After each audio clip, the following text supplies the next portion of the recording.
Assalamualaikum warahmatullahi wabarakatuh. Pada Habibana Jindan, Gus Baha dan semuanya, langsung saja mengikuti daripada apa yang disampaikan Gus Baha, yaitu gerakan Cangkem Elek. Alhamdulillah tempat kita di daerah Bogor khususnya bertempat yang berseberangan dengan beberapa faham yang macam-macam, dan itu mustajab gerakan Cangkem Elek untuk menghadapi mereka ngoten Gus. Terus kulot dia nyuwun ijazah terus mewakili sedaya, dan yang kami kalih mumpung teng mriki kan ingkang didhawuhaken Gus Bawau fasilitas dinggo fasilitas nyuwun fasilitas ijazah ngrungokke tafsir Jalalain ingkang teng YouTube. Terus nyuwun ijazah ingkang kathah niki, ngambil ijazah yang banyak, fasilitas dari apa yang jadi tadi disebutkan beliau, fasilitas, masyhad dan semuanya. Jadi kita memiliki cara fikir yang enteng, yang enak. Dan mumpung wonten ijazahipun nggih kula suwun ngoten Gus Bang. Ngoten cekap semanten. Assalamualaikum warahmatullahi wabarakatuh.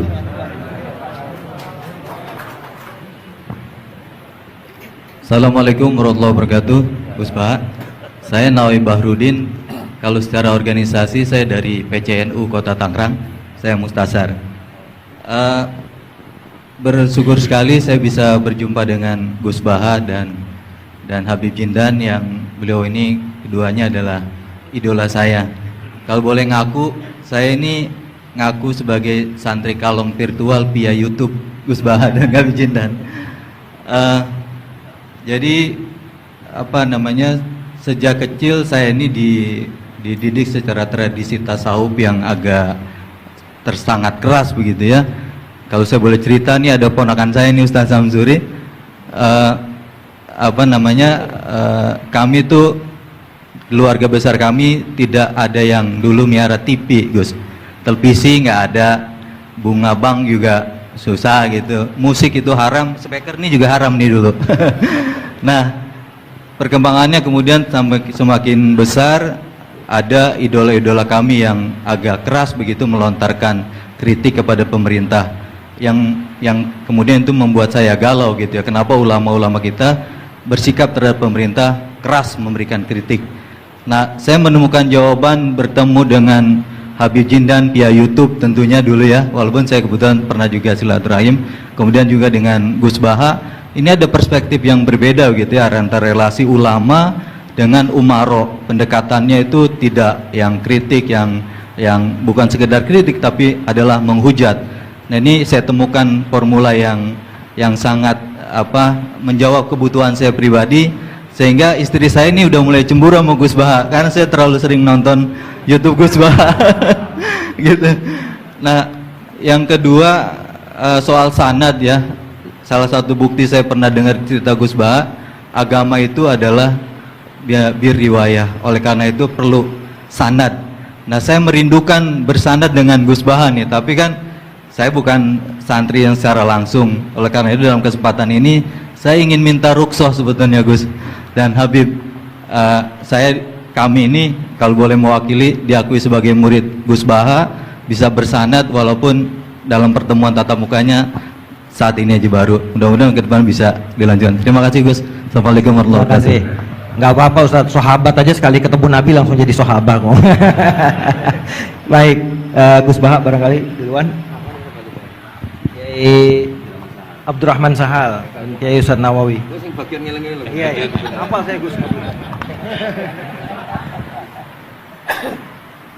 Iya. Begini ya, masalah Cangkem Elek tadi ya. Bakat tuh sampean? Sudah, alhamdulillah sudah bakat. Karena kalau lewat Habib Jindan tidak pantas, beliau biar sempurna saja, tidak usah sanad itu. Jadi begini, dulu ketika Sulhul Hudaybiyah itu kan umat Islam sedikit sekali, terus dipaksa untuk pulang dari Mekah, tidak boleh umroh. Terus sahabat berkomitmen berani mati bela-belain Rasulullah SAW. Ketika berani mati ini digojlok sama orang musyrik. Jangan-jangan setelah kami perang betul, kamu meninggalkan Muhammad. Ini yang omongannya orang musyrik. Abu Bakar, itu semua ulama tahu kalimat itu, cuma tidak usah diterjemah. Umsus bidrollat katanya. Itu padahal Abu Bakar yang ngetikan itu. karena memang ekstrim. Terus kedua, ada orang Bedui itu ngukur seorang nabi itu dengan hal-hal yang kurang baik. Misalnya begini, ya Muhammad, kamu ngeklaim tahu berita langit, coba unta saya yang hilang itu di mana? Katanya tahu berita langit, sekarang tahu nggak unta saya hilang itu di mana? Mobil saya di mana tuh? Begitu juga ketika untanya hamil, bunting itu tanya, Muhammad, kalau kamu nabi katanya tahu berita langit, kamu tahu isinya yang di unta saya ini? Itu ada sahabat yang saking nggak kuatnya demi bela nabi itu, udah kalau tanya gitu tanya saya terus. Terus si tadi orang tadi dibilangin sahabat, nazauta 'alaiha fakanat minha sakhlah. Jadi intinya ini Habib Jintan biar senyum-senyum aja. Jadi intinya kadang ad-difa sama orang-orang gitu mau tidak mau nggak ada pilihan itu. Kalau yang ma'ruf di Quran ya uffil lakum wa lima ta'buduna min dunillah. Jadi ketika Nabi Ibrahim ini sering saya patah-patah supaya tidak paham semua karena ini sanad kurang baik. Tapi kebutuhan gitu. Biasanya yang minta itu yang jenisnya ya, seperti ini yang sudah cangkem elek cuma butuh legitimasi gitu. Jadi dia butuh nggak tanggung jawab, dilimpahkan ke saya. Kalau saya kalaupun salah kafaro saya banyak. Saya kan ngapalin Quran. Kalau orang itu hafal Quran, inna wa ta'ala la yu'adzibu qalban wa al Quran. Kalau kamu sekali salah adabnya banyak. Kalau saya punya penawar banyak itu. Jadi faja'alahum judadan tadi. Siapa yang memecahi berhala ini? Kata Ibrahim, ya yang bawa kapak. Kenapa mecahin? Mungkin sentimen dia ingin disembah sendiri katanya. Tanya yang bawa kapak. Kata orang-orang kafir, kamu kan tahu berhala itu tidak bisa ngomong, masa disuruh nanya gitu. Otak kamu di mana? Nggak bisa ngomong, nggak disuruh nanya. Otak kamu di mana? Terus Ibrahim balik ngendikan, balik mengatakan uffil lakum. Otak kamu lalu di mana? Kayak ditanya aja tidak bisa jawab kok kamu sembah. Jadi di beberapa kesempatan sahabat belain Nabi sampai gitu. Jadi banyak orang Bedui, orang-orang peradaban, karena Nabi itu memang nyatanya mendapat berita dari langit. Mereka terus itu dijadikan alasan. Unta saya hilang di mana Muhammad? Ini di mana? Unta saya ini hamil itu bentuknya kayak apa? Katanya kamu tahu berita langit. Masa gini aja enggak tahu? Ya terus tadi. Saya enggak tahu sahabatnya mungkin kayak jenengan enggak tahu saya. Terus dia ambil, udah tanya saya aja. Nazauta 'alaiha fakanat minka minha sakhlah. Nazauta itu sudah paling anaknya ya, kayak kamu lah, kamu yang nazauta 'alaiha, ada usah diterjemah nazauta 'alaiha itu. Tapi potongan-potongan gini tahu kira nazauta 'alaiha itu kayak. Artinya ya memang dalam banyak hal memang nggak bisa dihindari hal-hal seperti itu. Ya tapi tentu yang suasananya ilmiah bukan hadun nafsi ya, suasananya yang ilmiah bukan apa? Hadun nafsi. Karena kadang-kadang memang mau tidak mau kayak ya tadi orang-orang yang menghujat Nabi, orang-orang yang apa itu. Kadang-kadang paling efektif itu ya jawab seperti itu. Ya, jawab seperti itu. Itu sudah berapa tadi? 3 kan? Nah, itu bukti bahwa kadang-kadang itu nggak ada pilihan dalam menjelaskan. Ya, nggak ada pilihan dalam menjelaskan. Ya, maksudnya seperti itu, tapi tidak tahu saja. Daripada anggap bidan kan kasihan. Saya aja yang jawab. Nah, terus tadi yang Jalalain rutin sanad saya memang sebetulnya kalau saya boleh milih di mana-mana sanad tuh ngajinya utuh. Saya dulu ngaji Mbah Mun itu mulai Jamul Jawami, Fathul Wahab banyak. Sebagai keluarga Quran, bapak saya itu hafal Quran tuh kayak Fatihah, ma'ruf itu di daerah saya. Tidak ada orang hafal Quran kayak Fatihah kayak bapak saya itu. Makanya tradisi keluarga kami memang Quran. Terus babah kami juga dari ulama Lasem, Habib Jidan pernah rawuh di mbah saya. Kebetulan pondoknya mbah saya namanya juga Al-Fakhriyah. Jadi karena kalau konstruksinya tidak khatam seperti ini namanya ijazah amma. Ijazah amma ya cukup lah buat rame-rame. Tapi secara keilmuan itu masalah karena konstruksinya belum selesai. Makanya tadi saya senang Habib Jidan ketika cerita ada orang ngajar lumak. Usul fikih itu perangkat yang mau tidak mau untuk alat tafsir. Misalnya begini, wa antasma'u bainal ukhtain, tidak boleh mengumpulkan perempuan 2 yang kakak beradik jadi istrinya 1 orang. Itu bainal ukhtain itu min itlaqil ba'di wa iradatil kul, yang dimaksud Allah adalah mengumpulkan 2 orang yang ada hubungan mahram. Coba kalau kita misalnya bikin gerakan kembali ke Quran, berarti yang haram hanya antasma'u bainal ukhtain. Padahal yang haram adalah bainal mar'ah wa ammatiyah wala bainal mar'ah wa khalatiyah wala bainal mar'ah wa jad. Jadi ya pokoknya 2 perempuan yang ada hubungan mahram tidak boleh dikumpulkan dalam satu pernikahan. Bayangkan kalau orang tidak ahli usul fikih kemudian dia mentafsirkan Quran, terus dia hanya pegang wa antasma'u bainal ukhtain. Itu juga anak tiri. Ada aturannya, lafadz yang keluar karena ghalib itu tidak punya makna. Misalnya begini, anak tiri yang nggak boleh dinikahi adalah waroba ibu kumulati fi hujurikum, anak tiri yang serumah. Padahal anak tiri serumah tidak serumah, kalau ibunya sudah kamu kumpulin kan tidak boleh dinikah. Lalu kata fi hujurikum di sini adalah yakhruju makhrujal ghalib. Ya umumnya anak tiri itu serumah, tapi bukan punya ikatan apa? Hukum. Nah, hal seperti itu kan riskan kalau kita tidak mengaji usul fikih, apa kaidah fikih. Misalnya gini, ada ular di dalam, terus kiainya bilang, Jamal ambilkan tongkat. Terus kamu karena agak dipanggil namanya, terus gak ngambil tongkat.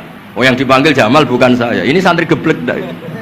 Sebenarnya kata manggil itu qaulun nabi li ahadin min ashabi itu qauluhu lil jami'. Yang hal-hal yang baik, yang darurat, siapapun yang bisa melakukan harus melakukan itu meskipun nggak dipanggil. Coba semua wiridan, ya Mu'ad inni uhibbuka faqul dubura kulli sholatin Allahumma a'inni ala dzikrika wa syukrika wa husni ibadatik. Sebagai riwayat fala tada'anna dubura kulli sholat. Terus kamu bilang nama saya ada Mu'ad loh, berarti tidak kena ijazah itu. Itu harus ada analisis usul fikih. Kalau enggak ya habis kita. Semua wiridan tuh ya Abu Hurairah, ya Mu'ad, ya Aba. Nah, terus kamu, saya ada yang diwaksiati Rasulullah, ada yang diijazahi, ada bisa. Jadi masalah sana tuh maunya kalau sampean orang baik, ya semua kebaikan tuh saya ijazahkan. Ya tapi tentu beda yang ngaji betulan sama yang ngaji begini-begini itu. Ya memang seperti itu, karena kalau ingin jadi ulama konstruksinya memang harus utuh.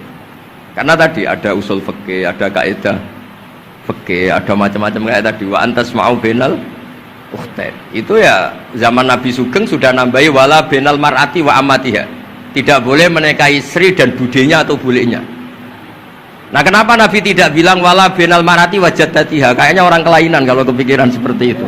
Loh, kalau bule itu masih masuk lah. Ya misalnya istri kamu 17, bulenya 27 kan kok cantik budenya kan masih bisa mikir.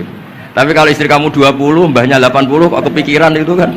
Sehingga di hadis memang hanya wala bainal mar'ati wa ammatiha, wala bainal mar'ati wa kholatiha. Nabi tidak mengatakan wala bainal mar'ati wa jaddatiha. Kayaknya kalau orang normal tuh tidak kepikiran itu. Ya tapi apapun itu nyatanya Quran hanya wa antasma'u bainal ukhtain. Itu kalau nggak dijelaskan pakai usul fikih, ini min itlaqil badi wa iradil qul secara balaghah. Ya, itu kan tidak bisa. Nah, di sini pentingnya ngaji khatam. Makanya saya suka ngaji Jalalain dengan penjelasan fikih, penjelasan usul fikih, karena supaya orang tuh tahu lah bahwa maknani Quran tadi seperti yang didahulukan Habib Jindan itu. Ya kalau kamu tidak menguasai betul, terus akhirnya ngomong menurut saya, Quran kok menurut saya, menurut perasaan saya tidak bisa. Kata Habib Jindan kok biro'i ya sudah pesen tiket di neraka. Ngeri kan? Apalagi sudah biro'i dapat penghormatan, dapat uang, dapat panggung. Islam kok menurut saya, loh ini Islam ya menurut Rasulullah, Islam kok menurut saya. Makanya ini saya fanatik bahwa kitab tadi saya tunjukkan ke Habib Jindan beberapa kitabnya Said Muhammad yang menyebut mbah beliau apa supaya mudawwan. Dulu itu ada orang alim alama namanya Les bin Sa'ad. Kata Imam Syafi'i, "Al-Les afqahu min Malik illa annahu dayya'ahu ashabuh." Imam Les secara fikih itu lebih alim dibanding Imam Malik, tapi dayya'ahu ashabuh. Murid-muridnya enggak menulis. Andai kan Habib Salim tidak punya putra Habib Novel, tidak punya cucu Habib Jindan, mungkin orang tidak bakas lagi Habib Salim. Mbah Zubair andai kan tidak punya putra Mbah Mun, orang juga tidak bakas lagi Mbah Zubair. Bapak saya Kiai Nur Salim andai kan tidak punya putra saya, mungkin orang sudah lupa. Dulu ini cerita yang paling ekstrim. Dulu Nabi Ibrahim pernah dikira Yahudi karena punya keturunan Yahuda bin Yakub bin Ishak bin Ibrahim. Ketika Yahuda punya perilaku tertentu seakan-akan itu dari mbah-mbahnya.